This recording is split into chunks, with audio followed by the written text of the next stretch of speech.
ഈ രണ്ടാമത്തെ question explain ചെയ്യാവേ. ലങ്കോൺ ടീം കോൾ സ്റ്റാറ്റിസ്റ്റിക്സ് എന്ന് പറഞ്ഞിരിക്കുന്നതാണ് അതിൻ്റെ ഹെഡിങ്. അത് റെഡ് കളറിൽ കൊടുത്തിട്ടുണ്ട്. ഫോമാറ്റിംഗ് ഒക്കെ നോക്കണം. Name, number of call, hours work, calls per our, bonus, പേര് കൊടുത്തിട്ടുണ്ട്, നമ്പർ ഓഫ് കോൾസ് എത്ര, പിന്നെ ഇവിടെ കോൾസ് പെർ അവർ കാൽക്കുലേറ്റ് ചെയ്യാനുണ്ട്, ബോണസ് കാൽക്കുലേറ്റ് ചെയ്യാനുണ്ട്, ടോട്ടൽ കാൽക്കുലേറ്റ് ചെയ്യാനുണ്ട്. ഇത്രയാണ് നമുക്ക് കാൽക്കുലേഷൻ വരുന്നത്. അപ്പോൾ നമുക്ക് തന്നിരിക്കുന്ന ഇൻസ്ട്രക്ഷൻസ് നോക്കാം. ആദ്യമേ ഇതുപോലൊരു എക്സൽ ഷീറ്റ് ക്രിയേറ്റ് ചെയ്ത് വെക്കുക. ക്വസ്റ്റ്യൻ മാർക്ക് വേണ്ടെന്ന് പറഞ്ഞിട്ടുണ്ട്. ക്വസ്റ്റ്യൻ മാർക്ക് ഇടണ്ട, അത് നമുക്ക് കാൽക്കുലേറ്റ് ചെയ്യാൻ വേണ്ടിയുള്ളതാണ്. ദെൻ ഇതെന്താണെന്ന് വെച്ചിട്ടുണ്ടെന്നുണ്ടെങ്കിൽ നമ്മൾ എത്ര കോൾ ചെയ്തു, എത്ര മണിക്കൂർ വർക്ക് ചെയ്തു, ടോട്ടൽ നമ്പർ ഓഫ് കോൾസ് തന്നിട്ടുണ്ട്, വർക്ക് ചെയ്ത സമയം തന്നിട്ടുണ്ട്, ടോട്ടൽ വർക്ക് ചെയ്ത ടൈം. അപ്പം 1 മണിക്കൂറിനുള്ളിൽ ചെയ്തിരിക്കുന്ന കോൾ എത്രയാണെന്ന് കാൽക്കുലേറ്റ് ചെയ്യാമല്ലോ. അതിന് number of calls divided by hours work ചെയ്യുന്ന സമയത്ത് 1 മണിക്കൂറിൽ ചെയ്തിരിക്കുന്ന കോളിൻ്റെ എണ്ണം കിട്ടും. അപ്പോൾ അങ്ങനെയാണ് ഈ കാൽക്കുലേഷൻ നടത്തേണ്ടത്. പിന്നെ എല്ലാതിൻ്റെയും ടോട്ടൽ നമ്പർ ഓഫ് കോൾസ്, എല്ലാവരും ചെയ്ത total number of calls, total എല്ലാവരോടും എത്ര മണിക്കൂർ ചെയ്തു, 1 മണിക്കൂറിൽ എല്ലാവരും എത്ര ചെയ്തു, ടോട്ടൽ ബോണസ് എത്ര എന്നുള്ളതാണ് ഈ കാൽക്കുലേഷൻ. ഈ ടോട്ടൽ ക്വസ്റ്റ്യൻ മാർക്ക് ഇട്ട് വെച്ചിരിക്കുന്നത്. അപ്പം നമുക്ക് നോക്കാം എന്തൊക്കെയാണെന്ന്. Open A new work book. അപ്പം ഈ ചെയ്തിരിക്കുന്ന എക്സൽ ഷീറ്റ് നിങ്ങൾ സേവ് ചെയ്തേണ്ടത് കോൾ സ്റ്റാറ്റിസ്റ്റിക്സ് എന്ന് പറഞ്ഞിരിക്കുന്ന പേരിലാണ്. ദെൻ ബാക്കി ഡിലീറ്റ് ഷീറ്റ് 2 and 3 അത് തൽക്കാലം ചെയ്യണം, കാരണം നമ്മൾ ഓരോന്നോ ഒരു ഷീറ്റിലാണ് ചെയ്യുന്നത്. Then enter the labels and values, ഈ പറഞ്ഞിരിക്കുന്നതെല്ലാം ചെയ്യുക. Then set the row height of rows 1 and 3 to size 30. ബാക്കിയുള്ളതൊക്കെ പറഞ്ഞിരിക്കുന്നത് 20 ആണ്. അപ്പോൾ നമുക്ക് ഷീറ്റ് ഇതാ ഞാൻ ജസ്റ്റ് ഇതുപോലെ നിങ്ങൾ ആദ്യമേ ഇതുപോലെ ക്രിയേറ്റ് ചെയ്ത് വെക്കുക. പിന്നെ നമ്മൾ ചെയ്യേണ്ട കാര്യങ്ങളെന്ന് പറഞ്ഞു കഴിഞ്ഞാൽ ഇത് മെർജ് ചെയ്യാൻ വേണ്ടി അറിയാമല്ലോ. ഇത്രയാണ് നമ്മുടെ കോളം വരുന്നത്. മെർജ് ചെയ്യുക, ദെൻ ബോൾഡ് ചെയ്യുക. പിന്നെ ഇതിൻ്റെ കളറ് മാറ്റാൻ വേണ്ടി ഫോൺ കളറിൽ റെഡാക്കി കൊടുക്കുക. ഇതാണ് ഒരു കാര്യം. പിന്നെ നമുക്ക് തന്നിരിക്കുന്ന അതുപോലെ തന്നെ കൊടുക്കാൻ വേണ്ടി എന്ത് ചെയ്യാം, ഈ ഇതിൻ്റെ ഇടയ്ക്ക് അണ്ടർലൈൻ ചെയ്യാനുണ്ട്. അതുപോലെ തന്നെ ഇതിന് സെൻറ്റർ പൊസിഷൻ കൊടുക്കാനുണ്ട്. ഇതിന് അണ്ടർലൈൻ ചെയ്യാൻ വേണ്ടി അണ്ടർലൈൻ ഓപ്ഷൻ, പിന്നെ ഇതിന് നടുക്ക് പൊസിഷൻ ചെയ്യാൻ വേണ്ടി ഇത് കണ്ടില്ലേ, ഇതാണ് പൊസിഷൻ. ഇത് ബോട്ടം ഓഫ് ദ സെൽ. ഇപ്പം നോക്കൂ, ഇത് സെൻറ്ററിലേക്ക് വന്നു. പിന്നെ പറഞ്ഞിരിക്കുന്നത് ഈ 2 കോളം 1 and 2 എന്ത് വേണം, 1 and 3 ആണ്. അതിൻ്റെ ഇടയ്ക്ക് ഒരു കോളം ജസ്റ്റ് ഒരു റോ ഇൻസേർട്ട് ചെയ്തിട്ടുണ്ട്. അപ്പോൾ നമുക്ക് അതുപോലെ തന്നെ ഇൻസേർട്ട് ചെയ്യണമെന്നുണ്ടെങ്കിൽ എന്ത് ചെയ്യും, ഈ റോയിൽ വെച്ചിട്ട് പൊസിഷൻ ചെയ്യുക, റൈറ്റ് ബട്ടൺ ക്ലിക്ക് ചെയ്യുക, ഇൻസേർട്ട് കൊടുക്കുക. അപ്പം നമുക്കവിടെ നിന്ന് ഇൻസേർട്ടായി. അതിൻ്റെ ഹൈറ്റ് പറഞ്ഞാൽ മതി. പിന്നെ ഇതിന് ഹൈറ്റ് 30 ആയിട്ടാണ് ഇപ്പോൾ പറഞ്ഞിരിക്കുന്നത്. അപ്പം നമുക്ക് എന്ത് ചെയ്യാം, ഇപ്പോൾ ഇവിടെ കാണാം ഹൈറ്റ് 222.5, ഈ 30 ആയിട്ട് നമുക്ക് അഡ്ജസ്റ്റ് ചെയ്ത് കൊടുക്കാം. ഓക്കെ, ഇനി ഇതും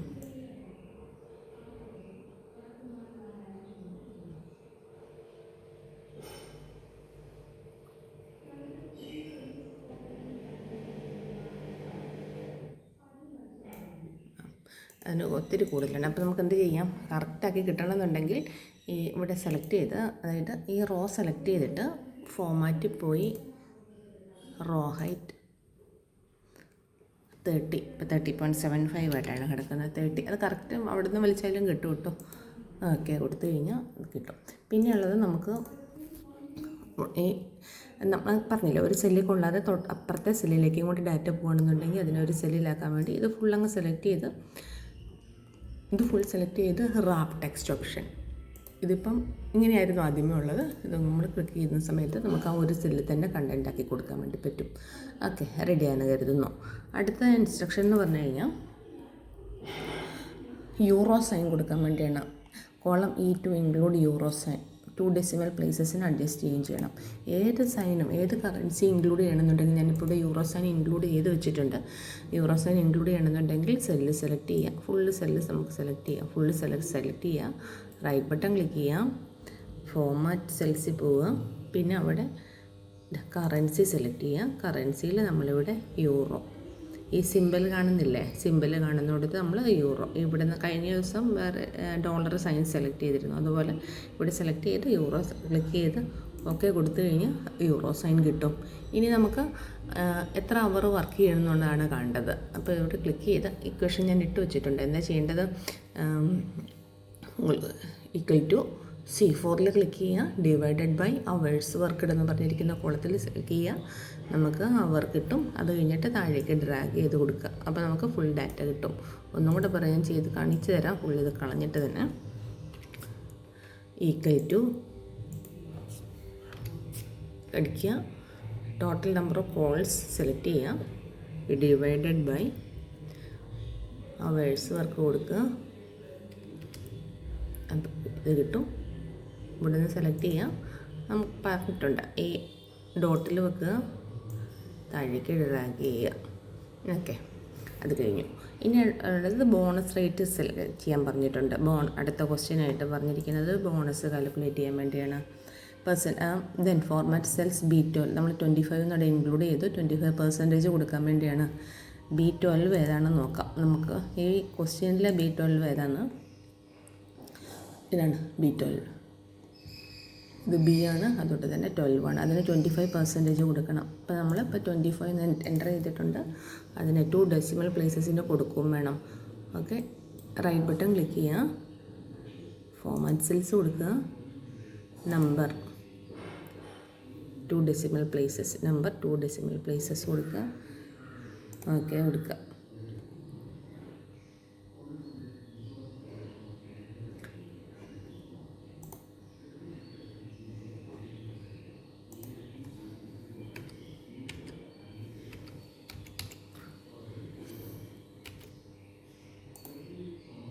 ഓക്കെ, 0.25 കൊടുത്താൽ മതി, പെർസെൻറ്റേജ് ആയതുകൊണ്ട് കേട്ടോ. അവിടെ ഈ പെർസെൻറ്റേജ് കാൽക്കുലേറ്റ് ചെയ്യുന്ന സമയത്ത് നമ്മൾ 25% ആക്കി കൊടുക്കുക. അടുത്ത ക്വസ്റ്റ്യൻ എന്ന് പറഞ്ഞു കഴിഞ്ഞാൽ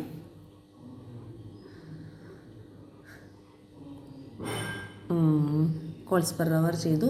അത് കഴിഞ്ഞിട്ട് ബോണസ് കാൽക്കുലേറ്റ് ചെയ്യാൻ വേണ്ടിയാണ്. അപ്പോൾ നമ്മൾ ബോണസ് കാൽക്കുലേറ്റ് ചെയ്യുന്നത് എങ്ങനെയാണ്? ഇത്ര പെർസെൻറ്റേജ്, 25% എന്നാണ് പറഞ്ഞിരിക്കുന്നത് ബോണസ്. അപ്പോൾ ഈക്വൽ ടു അവർ E4, അതായത് കോൾസ് പെർ അവറിന് ഇൻറ്റു ഈ ബോണസ് റേറ്റും കൂടി ചെയ്യുക. അപ്പോൾ ചെയ്യേണ്ട ഒരു കാര്യം എന്ന് പറഞ്ഞു കഴിഞ്ഞാൽ, ഞാൻ ഇവിടെ ഇപ്പം equal to calls per hour into കൊടുത്തു. എന്നിട്ട് ഈ ബോണസ് റേറ്റ് ഉണ്ടല്ലോ, ബോണസ് റേറ്റ് 25% ആക്കി കൊടുക്കണേ.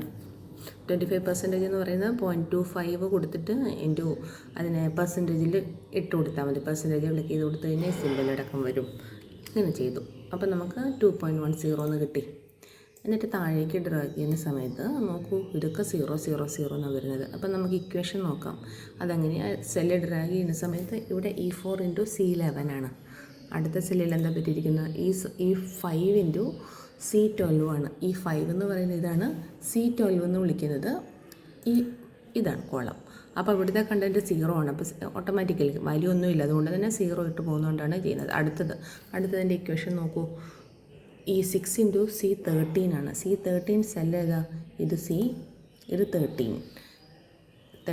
അപ്പോൾ ഈ കണ്ടൻറ്റ് ഇവിടെയും ഒന്നുമില്ല. അപ്പോൾ നമുക്ക് ഈ വാല്യൂ ഡ്രാഗ് ചെയ്യുന്ന സമയത്ത് മാറാതിരിക്കാൻ വേണ്ടി നമ്മൾ ഇക്വേഷനിൽ ചെറിയൊരു കാര്യം ഇടാം. ഇതിനെ അബ്സല്യൂട്ട് റെഫറൻസ് എന്ന് വിളിക്കും.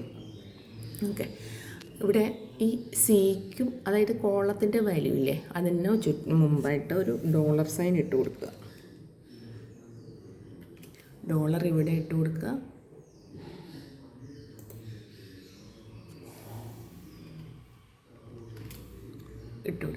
അതായത് ഇതാണ് കീബോർഡിലെ ഡോളർ സൈൻ, അറിയാലോ, കീബോർഡിലെ ഡോളർ സൈൻ ഇട്ട് കൊടുക്കുക.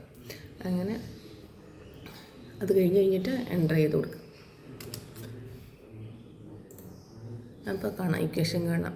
ഡോളർ ആ സിയുടെ അപ്പുറം ഇപ്പുറം 11 എന്നുള്ള നമ്പറിൻ്റെ മുകളിലിട്ട് ആ കോളത്തിൻ്റെ കാണത്തില്ലേ, കോളം ലെറ്റർ കാണില്ലേ, ആ കോളത്തിൻ്റെ അപ്പുറം ഇപ്പുറം ഡോളർ സൈൻ ഇട്ട് കൊടുക്കുക. എന്നിട്ട് അത് താഴേക്ക് ഡ്രാഗ് ചെയ്യുക. അപ്പോൾ നമുക്ക് എന്ത് കിട്ടി? അത് ആ വാല്യൂ C11 തന്നെ എല്ലായിടത്തും ഉണ്ടാവും, മാറാതെ നിൽക്കും. ഇങ്ങനെയാണത് ബോണസ് കാൽക്കുലേറ്റ് ചെയ്യുന്നത്. ഇത്ര ചെയ്ത് കഴിഞ്ഞിട്ട് ഇത് സേവ് ചെയ്ത് കൊടുക്കുക. നമുക്ക് എന്ത് വേണം പറഞ്ഞിട്ടുണ്ട്, നമ്മൾ എപ്പോഴും ബോർഡർ അപ്ലൈ ചെയ്ത് കൊടുക്കണമെന്ന് പറഞ്ഞിട്ടുണ്ട്. ബോർഡർ ഇട്ട് കൊടുക്കുക. പിന്നെ വേറൊരു കാര്യം കൂടി ചെയ്യാൻ വിട്ടുപോയി, നമ്മൾ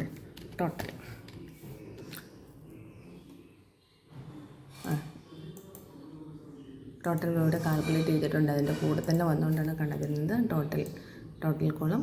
ഇതിന് നമുക്കൊന്ന് ചെയ്ത് കൊടുക്കാം, ബോൾഡ് ചെയ്ത് കൊടുക്കാം. പിന്നെ ഇതിൻ്റെയൊക്കെ ഹൈറ്റ് എന്ത് ചെയ്ത് കൊടുക്കാം, ഇവിടം വരെയുള്ള ഹൈറ്റ് 20 ആക്കി കൊടുക്കാനാണ് ക്വസ്റ്റ്യൻ പറഞ്ഞിരിക്കുന്നത്. നമുക്ക് 23 ഉണ്ട് ഹൈറ്റ്. എത്ര ഹൈറ്റ് ഞാനൊന്ന് ഇൻക്രീസ് ചെയ്ത് കൊടുത്തു. അപ്പോൾ അത് നന്നായി ഉണ്ട്. പിന്നെ എന്ത് ചെയ്യാം, ഈ ഒരു കോളം തന്നെ നമുക്ക് മെർജ് ചെയ്ത് കൊടുക്കാം. ഓക്കെ, അപ്പോൾ പിന്നെ ഉള്ളത് കളർ അപ്ലൈ ചെയ്യാൻ വേണ്ടിയാണ് പറഞ്ഞിട്ടില്ല. ഈ ബോണസും ടോട്ടലും ബോണസ് റേറ്റും. ഓക്കെ,